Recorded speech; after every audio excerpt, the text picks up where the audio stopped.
El siguiente episodio es presentado por Chris Grass, original de Crianza Orgánica.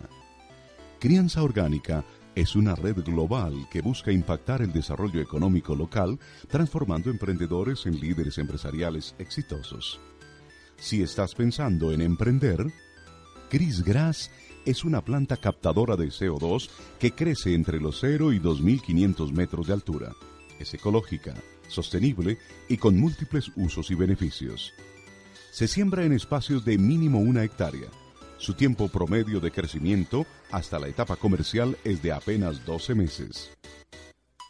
Sembrando Chris Grass estás ayudando a combatir el calentamiento global, generando un aire más limpio para el planeta y poniendo a producir tu finca con un negocio verde. Entérate más en chrisbioplant.com o llamando al 57 320 339 4114.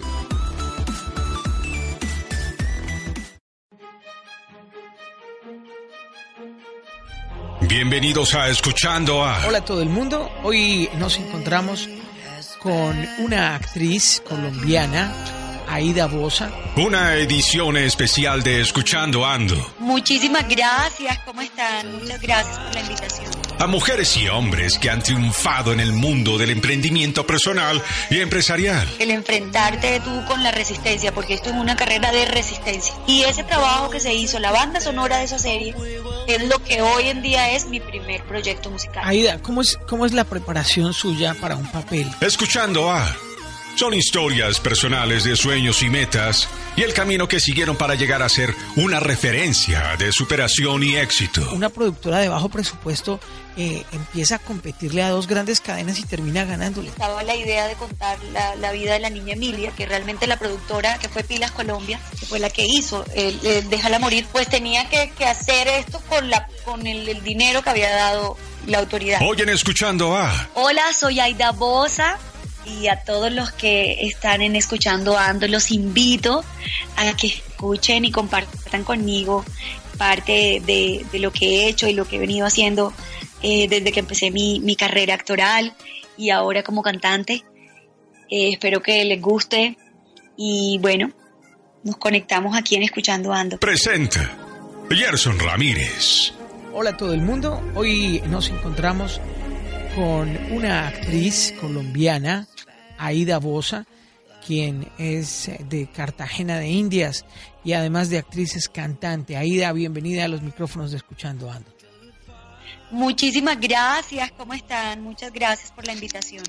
Bueno, queremos que nos cuentes todo y no omitas nada, porque la idea de nuestro programa y de la invitación que te hemos hecho es que nos cuentes, como le contarías a un amigo, ¿cómo hiciste para salir adelante en tu emprendimiento, en tu marca, que eres tú misma? ¿Qué fue primero? ¿Fue primero la actuación o fue primero el canto? ¿Y cómo has escalado en tu carrera? Yo arranqué estudiando arte dramático, yo terminé mi colegio, me vine a Bogotá a estudiar. Fueron 6 años de formación, estudiando teatro, haciendo teatro. Y bueno, termino mi escuela, empiezo a camellar, a ver eso. Primero cuando yo terminé la escuela, hice un par de trabajos dedicados a la pedagogía, enseñándole a niños. Incluso estuve en la cárcel de mujeres enseñando, dictándoles clases de teatro a las presas.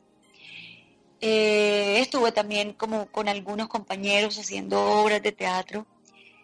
Ese fue como mi arranque. Empecé primero en una academia 2 años y después de ahí me fui a la Escuela del Teatro Libre de Bogotá y fueron 4 años más. Pues nada, quería formarme como actriz y hacer teatro realmente, ni siquiera estaba en mi cabeza. Aida, ¿cómo es la preparación suya para un papel? ¿Qué es lo que hace un actor profesional a la hora de afrontar un papel para salir avante con él? Bueno, primero leerte la historia, ¿sabes? O sea, leer qué es lo que vas a hacer, qué historia se va a contar y que el personaje, qué lugar ocupa dentro de esta historia y tener como eso como base, dónde está ubicado, dónde es, qué se quiere contar, qué se quiere decir en esta historia. y de una empezar a trabajarle al universo de este personaje. Leerlo, escribir lo que te muestra el escritor, lo que el escritor te da, y empiezas tú a hacer la creación de ese personaje, basado en eso que te dan. En la lectura yo creo que está todo. Vamos a hablar de las escenas y de la historia y la línea que lleva ese personaje. Bueno, ya teniendo eso claro, ya empieza como todo el proceso de crear y trabajarle el cuerpo, la voz, incluso ya cuando uno está ensayando, haciendo ya el montaje, empieza uno a descubrir y a encontrar más cosas del personaje. Aida, ¿con quién has trabajado que sea como un mentor o alguien a quien le hayas aprendido bastante ya en pleno trabajo? Porque muchas veces no se aprende solamente en la escuela, sino también con los compañeros. ¿Ha habido alguien con quien hayas disfrutado y que te hayas sentido que realmente no solo has producido y trabajado, sino que además has aprendido? Digamos que en mis proyectos, bueno, unos más que otros, evidentemente. Cuando uno está en el trabajo y con lo que uno se encuentra y con el universo de la otra persona, o de esas personas que están contigo. Para mí el Man es Germán, por ejemplo, fue un proyecto maravilloso porque todos los actores que trabajaban conmigo, primero eran actores que venían de una formación teatral. Fuimos un equipo atrevido, arriesgado, donde además cada uno tenía una propuesta, había escucha, había aceptación, y todo el tiempo era maravilloso crear junto con este equipo, ¿sabes? Y difícilmente uno se encuentra eso, el compañero que escuche, que tú propongas y que haya una aceptación y que bueno, vamos a jugar, y este fue un equipo que jugó mucho. ¿Cuál ha sido el papel que más reto le ha representado y que usted haya dicho es un reto tan grande que la preparación tiene que ser mayor, o incluso usted siente que realmente ha representado un sacrificio? Pues mira que esto de Emilia, lo de Déjala Morir, fue un trabajo por las condiciones mismas con las que se hizo este proyecto. Fue retador. Pero entre más complicada era ejecutar este proyecto por las condiciones, era más atractivo para mí. Una anécdota que tuviéramos de este rodaje. Mira, esto era un proyecto con muy bajo presupuesto y a veces no teníamos las condiciones, a veces nos tocaba adaptar escenas, incluso cosas físicas. Yo tuve una escena donde grabábamos en la noche, y era como una noche de una rueda, y teníamos que bailar, yo bailaba, yo tenía puestas como unas abarcas, que son de estas, como unas sandalias, 3 puntas, y en algún momento del baile yo me quito las abarcas y quedo a pie descalzo, y esto era en el fango, porque el espacio donde estábamos, pues es que nosotros más o menos terminamos, fue una cosa como inmerso en lo que teníamos y que era tan real y tan verdadero. O sea, esto no era ambientación poniendo el fango, no, esto era en el fango de verdad, uno haciendo la escena. Y a la mañana siguiente yo empecé con una rasquiña en el pie, me dio una vaina como una infección en los pies horrible. Esto lo sabían 2 personas de la producción porque no podíamos, o sea, no había cómo, ¿sabes? Teníamos muy pocos días para terminar el rodaje. Y ahí como pudimos, de forma también bastante criolla y salvaje, tratar de ayudarme a solucionar el tema del pie, por ejemplo. ¿Qué más? El tema de la voz. Mi voz se transformó totalmente haciendo Emilia, porque era una mujer mucho mayor que yo, la que estaba interpretando. Traté de acercarme lo más posible a su voz, a buscarle como ese color, ese tono. Y durante todo el rodaje mi voz cambió. Tú hablas conmigo, guardas audios míos de esa época y mi voz era otra. Por el mismo voltaje de trabajo también.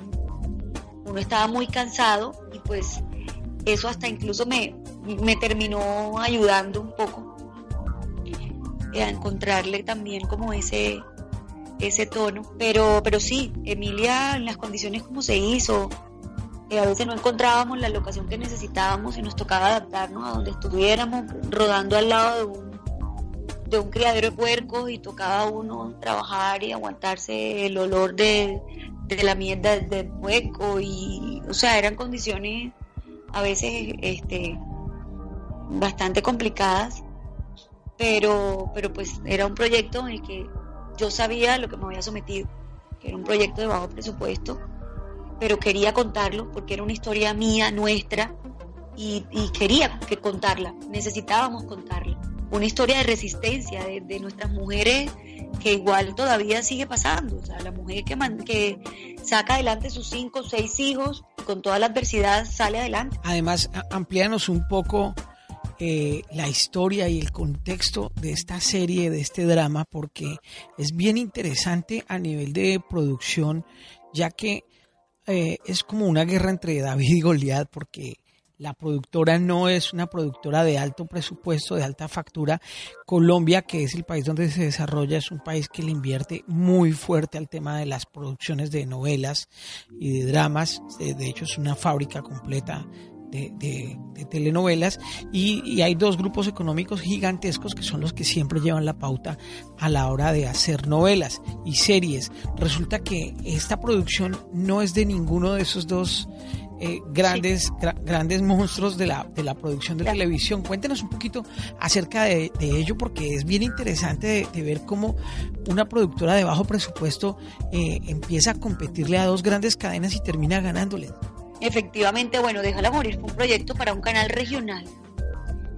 La Autoridad Nacional de Televisión tiene esta iniciativa de hacer como invertir y hacer proyectos para los canales, darles un presupuesto a los canales regionales.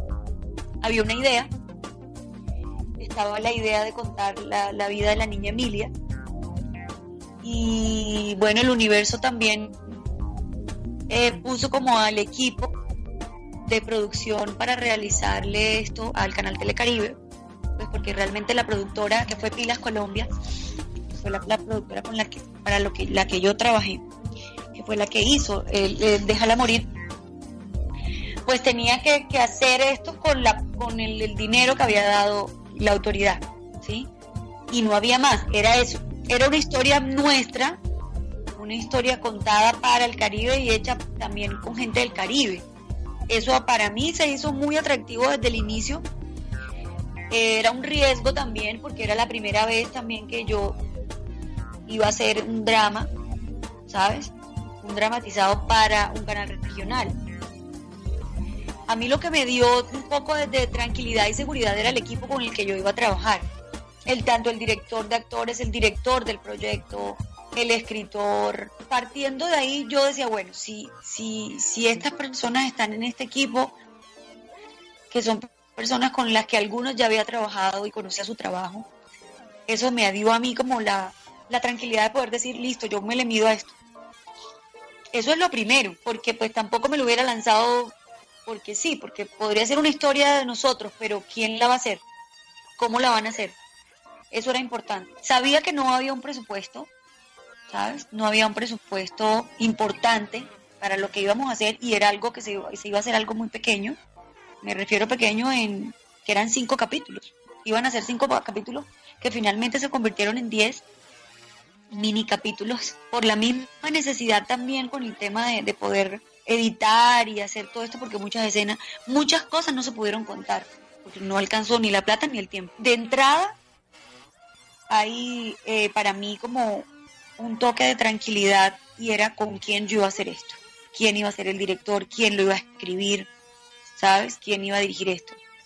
Y este mismo equipo, que ya obviamente conforma Pilas Colombia y los técnicos y gente de la que yo no conocía, pero que ya las personas con las que yo conocía me decían, sí, mira, él hizo este trabajo en yo no sé dónde, hizo tal proyecto, hizo tal producto. Ok, había un toque ahí como de seguridad también. Creo que todos también le apostamos a, nunca hemos hecho nada de verdad para el Caribe como siempre lo hemos querido contar. Aquí no tenemos el presupuesto más grande, pero contémoslo de la mejor forma. Y también era también con el objetivo de que al contar esta historia y medirnosles a hacer esto para un canal regional y contarlo, esto iba a seguir pasando, se iba a seguir invirtiendo en los canales regionales y seguir haciendo dramatizados. Y bueno, también como con las ganas de que también hacia otro lado se dispare y que no sean estos dos mismos, como los dos mismos monstruos, como tú lo llamaste, que son los que hacen televisión. También podemos contar historias desde nuestros canales regionales. Listo, hagámosle. También estaba como eso que también motivaba, había esa motivación también. Y bueno, y arrancamos a hacerlo, y lo hicimos con mucha verdad, y que yo siento que eso fue como realmente el éxito de Déjala Morir. Claro que era necesario, y ojalá hubiéramos podido de pronto tener más presupuesto para poder hacer otras cosas, otras escenas, tener otras locaciones, tener cosas que se necesitaban. No las había, pero con lo que había nos las inventamos y tratábamos de hacerlo lo más honesto posible. Ha sido además el proyecto en el que yo he estado lo más cercano a lo que yo he sentido en teatro, ha sido con este proyecto en televisión. Pues porque obviamente en televisión pues es una cosa comercial y es entretenimiento y en estos momentos ahorita también lo que prima es producir, y la inmediatez, y cómo se está moviendo también el mundo del entretenimiento, tristemente puedes caer en ese error de que lo que menos le inviertes es a cómo vamos a contar las cosas y qué vamos a contar, ¿sí? Hay de cierto que en la historia de Emilia, ella es descubierta en un velorio. Eso es real. ¿Cómo es la historia de esta señora que se convirtió en famosa de la nada? No, en un velorio no. No. Esa es como la planteamos y se contó, nuestra historia la contamos. Es en el velorio de ella misma, pero esa es como, digamos, como la ficción dentro de la historia de ella. Nosotros contamos esta historia, que también eso fue otra cosa súper novedosa, que también creo que fue lo que causó también ese impacto.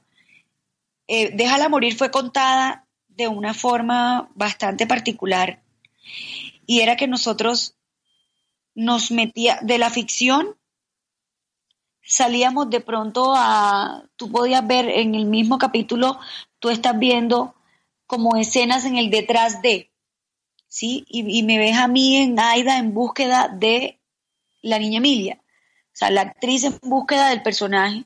Entonces todo el tiempo jugábamos al documental, volvíamos a la ficción, había un juego todo el tiempo. Entonces eso que de pronto tú viste de lo del velorio, no es que haya ocurrido así, sino que fue la forma como lo planteamos, del personaje como el espíritu de ella.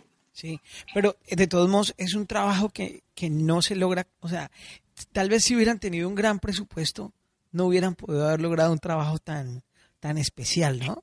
Sí, eso creo yo, eso mismo creo y siento yo. Incluso se habló después que si eso de pronto compraban o hacían el formato más grande y hacían de pronto ya una serie, no una miniserie, con algún canal nacional. Y yo me acuerdo que cuando medio yo escuché eso, yo dije, bueno, la verdad, si eso llegara a pasar, yo me hago a un lado y pues que se busquen a otra actriz. Porque yo sentía pues que ya eso que se había hecho y cómo se logró y lo que se hizo, eso es algo, ya, así como estuvo perfecto. Sí. Ya meterle otra cosa, ya lo daño. Era, pues siento que fue así.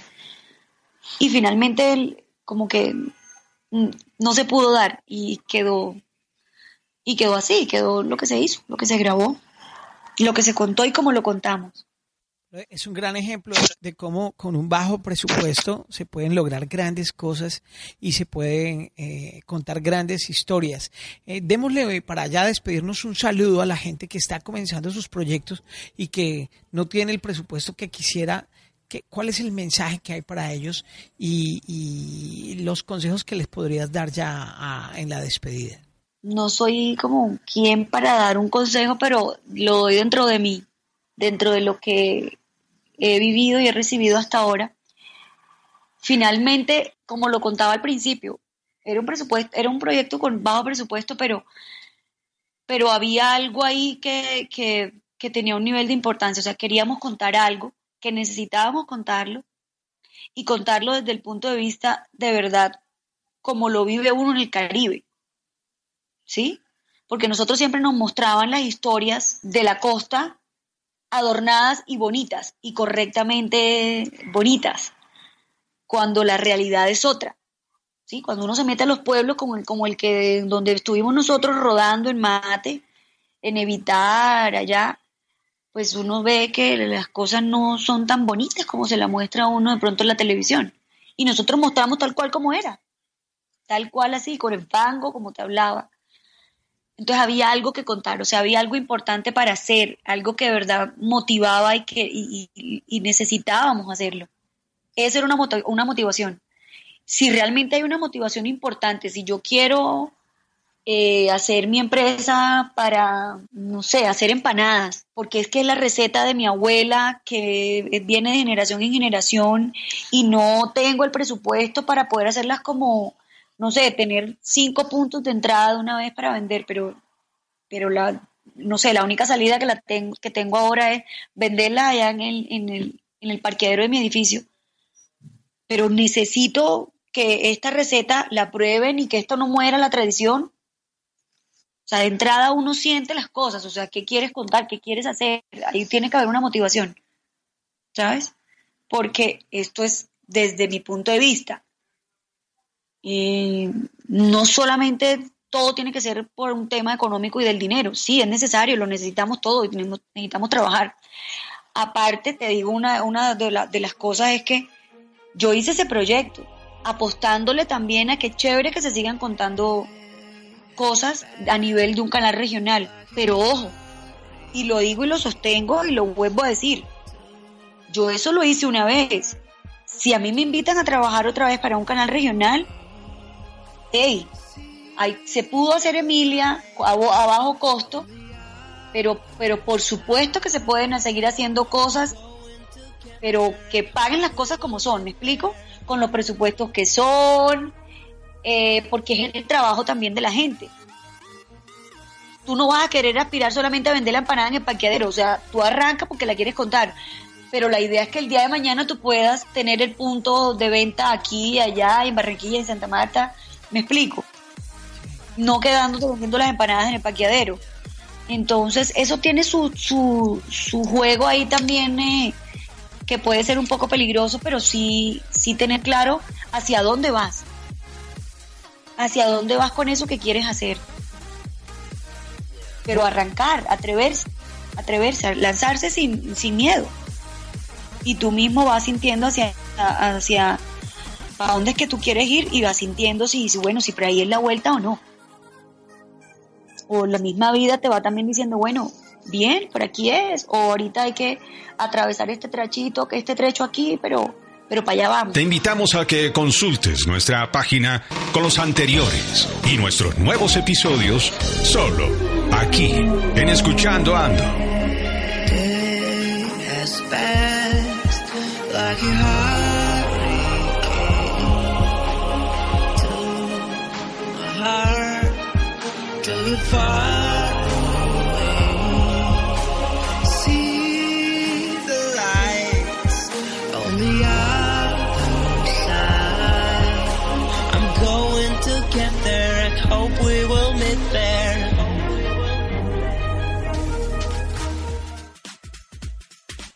El anterior episodio fue una presentación de Cris Gras, original de Crianza Orgánica. Crianza Orgánica es una red global que busca impactar el desarrollo económico local, transformando emprendedores en líderes empresariales exitosos. Si estás pensando en emprender, Cris Gras es una planta captadora de CO2 que crece entre los 0 y 2.500 metros de altura. Es ecológica, sostenible y con múltiples usos y beneficios. Se siembra en espacios de mínimo 1 hectárea. Su tiempo promedio de crecimiento hasta la etapa comercial es de apenas 12 meses. Sembrando Cris Gras estás ayudando a combatir el calentamiento global, generando un aire más limpio para el planeta y poniendo a producir tu finca con un negocio verde. Entérate más en crisbioplant.com o llamando al 57 320 339 4114.